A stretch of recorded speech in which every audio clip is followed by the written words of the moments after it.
Good evening to all the viewers. ఈరోజు నేను ఒక చిన్న విషయం పైన మాట్లాడదామని ఈ వీడియో చేస్తున్నాను. ఈ మధ్యన లైక్ 1 వీక్ నుండి చాలా పాపులర్గా ఉంది న్యూస్. That is iBomma. నేను పర్సనల్గా ఎప్పుడు ఐబొమ్మలో మూవీ చూడలేదు, ఆ సైట్ ఇప్పటివరకు ఓపెన్ చేయలేదు. To be frank, I mean మా ఫ్రెండ్స్ అట్లా ఎవరైనా చెప్తే మాత్రం విన్నాను. సో ఇక్కడ పర్సనల్గా నాకు నా నా personal thing is I never like to watch a movie in pirated version or ఏదో ఎవరు పెన్ డ్రైవ్లో ఇస్తారు, ఎవరు మూవీ వచ్చిందంటారా చూడు అంటే నాకు అసలు ఇష్టం ఉండదు. ఎందుకంటే movie all together is a different experience when you watch it in the theatre. Okay, when you watch it in a theatre it has a different experience. So ఆ చూసి కూడా మంచిగా సాటిస్ఫాక్షన్ ఉండదు. So that is how I think. లేదు, నేను ఎప్పుడు movie ల్యాప్టాప్లో కానీ ఎక్కడ చూస్తే థియేటర్లో చూస్తా, లేదంటే ఓటీటీలో వస్తే చూస్తా. Never I watched a movie in pirated version. This is number one. Number two is yes, definitely on organiser iBomma అతను ఎవరున్నారో ఆ అబ్బాయి, అది డెఫినెట్గా రాంగ్. అది ఎందుకంటే మూవీ ఆర్ ఎనీ బిజినెస్, నేను ఒక కష్టపడి, ఎందుకంటే ఒక మూవీ తీయడం అంటే మామూలు విషయం కాదు. మనం ఒక చిన్న వ్లాగ్ చేస్తేనే, మనం ఒక చిన్న ఏదో ఒక ట్రావెల్ వ్లాగో ఏదో చేస్తేనే, ఒక చిన్న ఇంటర్వ్యూ పాడ్కాస్టో చేస్తేనే ఎన్ని టేకులు చేయాల్సి వస్తుంది, ఎంత ప్రిపేర్ అవ్వాల్సి వస్తుంది, ఎంత హోంవర్క్ ఉంటుంది దాని వెనకాల. అలాంటిది మీరు ఇమాజిన్ చేయండి, ఒక సినిమా 2.5 గంటల మూవీ తీయాలి అంటే ఎంత హార్డ్ వర్క్ ఉంటుంది, ఎంత టీమ్ ఎఫర్ట్ ఉంటుంది. రాత్రింబగలు కష్టపడి వాళ్ళు 100% తయారు చేస్తారు ఒక సినిమాని. అది మంచి మూవీయా, చిన్న మూవీయా, పెద్ద మూవీయా, లేకపోతే హిట్ మూవీయా, ఫ్లాప్ మూవీయా, అది తర్వాత రిలీజ్ అయినాక తెలిసే విషయం. కానీ హిట్ అయినా ఫ్లాప్ అయినా 100% ఒక 2.5 గంటలు సినిమా తీయాలంటే దాని వెనకాల చాలా కృషి, చాలా డెడికేషన్ ఉండాల్సి వస్తుంది. అండ్ అది ఇప్పుడు నేను కష్టపడి ఒక ప్రోడక్ట్ తయారు చేస్తున్నాను అనుకోండి, దాన్ని ఫ్రీగా ఎవరో దాన్ని ఫ్రీగా ప్రజలకు అవైలబుల్ చేసేలాగా చేస్తే you can understand the pain of it. Okay, so I mean this is my personal opinion, I just want to share. And I want all the people also to share their opinions. Actually, we have to share our opinions. So everybody has a right to share their opinion. I'm not saying that వాళ్ళు correct వీళ్ళు correct, లేకపోతే నేనే correct అని నేను అనట్లేదు. But నా opinion ఇది. వాళ్ళు హీరోకి ఎన్ని కోట్లు ఇస్తున్నారు అదంతా it is none of our business. అది మననైతే అడగట్లేదు కదా, హీరోకి ఫలానా హీరో ఇంత తీసుకుంటున్నారు ప్రజలందరూ ఇవ్వాలి అని లేదు. Okay, so they are making a film, they are releasing in the market. దాన్ని కొంచెం కాస్ట్ ఎక్కువ పెడితే నీకు నచ్చకపోతే చూడడం మానేసేయాలి.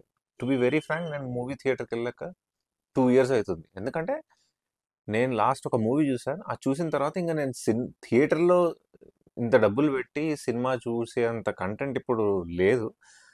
ఇప్పుడు ఉన్న సినిమాలు ఓటీటీలు చూస్తే చాలు అని, అది నేను తీసుకున్న decision. Okay, so that is the reason I stop watching movies in theatres. Okay, that doesn't mean that I should have some grudge towards filmmakers, producers, directors that ఇంత డబ్బు ఖర్చు పెట్టి ఎందుకు తీస్తున్నారు, సమోసా అంత ఉంది. డెఫినెట్గా యా, ఇదొక విషయం అయితే కొంచెం బాధాకరమే.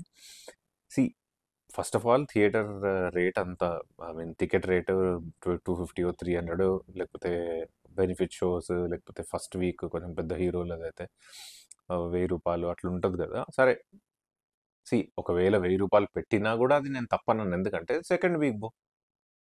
సో ఇది నిత్యావసరం కాదు కదా. నిత్యావసరం ఏంటి? రోటీ కపడా మకాన్. నిత్యావసరంలో రోటీ కపడా మకాన్ సినిమా రాదు. Cinema is an entertainment, amusement. Okay, so it is your choice. మీరు వెళ్ళినా వెళ్ళకున్నా యూ విల్ సర్వైవ్. బట్ రోటీ కపడా మకాన్ లేకపోతే సర్వైవ్ అవ్వలేం.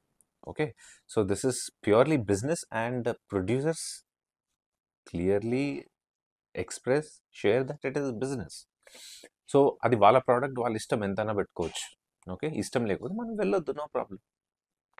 ఎంటర్టైన్మెంట్ సోర్సెస్ చాలా ఉన్నాయి. యూ లిసన్ టు మ్యూజిక్, ఒక బుక్ చదవచ్చు. ఓకే, సరదాగా ఫ్యామిలీతో గడపచ్చు, బయటికి వెళ్ళొచ్చు, ఒక పార్క్లో సరదాగా టైం స్పెండ్ చేయొచ్చు evening. Or you can go for a walk, or you can chat with your friends. So there are many ways to entertain yourself. అందులో మూవీ కూడా ఒకటి. అందులో ఇట్ ఈస్ కమర్షియల్, అందరు అది డబ్బుతో కూడుకున్న విషయం కాబట్టి, సో ఇన్వెస్టర్స్కి 100% రైట్ ఉంటుంది, వాళ్ళు ఎంత అయినా పెట్టుకొని అమ్మే రైట్ ఉంటుంది. సో నచ్చకపోతే సింపుల్, డోంట్ గో, ఫినిష్. దాంట్లో ద ప్రాబ్లమ్ ఇస్ సాల్వ్డ్. ఒకవేళ నిజంగానే వాళ్ళు అన్యాయంగా చార్జ్ చేసి ఉంటుంటే రెవల్యూషన్ మన నుండే రావాలి, పబ్లిక్ నుండే రావాలి. Nobody, no business man or no entrepreneur things అరే పాపం ప్రజలు కష్టపడుతుంటేమో ఇంత డబ్బు పెడితే దీన్ని తగ్గిస్తా అని డిమాండ్ ఉన్న తర్వాత కూడా ఎవరు అలా ఆలోచించరు. సో రెవల్యూషన్ ఏమైనా రావాలంటే it should come from us. Stop watching movies in the theatre. డెఫినెట్గా అప్పుడు మనం ఏమైతే అనుకుంటున్నామో మూవీ రేట్స్ తగ్గాలని, అది తగ్గిస్తారేమో. So change has to come from us. So we cannot expect it cannot be done from the other side. We cannot demand the filmmakers to make it for make it in limited budget and ticket rate తగ్గించి పెట్టమని అట్లా అనద్దు. మీరు revolution start చేస్తే ఆటోమేటిక్గా change వస్తుంది. So ఇక్కడ that man who has developed this website and ఈ మూవీస్ ఫ్రీగా వేశాడు కదా ఆయన వెబ్సైట్లో, అది 100% రాంగ్. ఎందుకంటే it pains a lot. Okay, so దానికి అకార్డింగ్ టు లా ఏదైతే ప్రొసీడింగ్స్ అవుతాయో అవి అవుతున్నాయి. We have to wait. Okay, and yeah, no doubt it is illegal and it shouldn't be done. Okay, next movie tickets కూడా పెట్టుకోవచ్చు, వాళ్ళ ఇష్టం ఉన్నట్టు పెట్టుకోవచ్చు, దాంట్లో ఏం ప్రాబ్లం లేదని నా opinion. Okay, so that is all. Thank you so much, and please share this video, like this video, and subscribe. Thank you.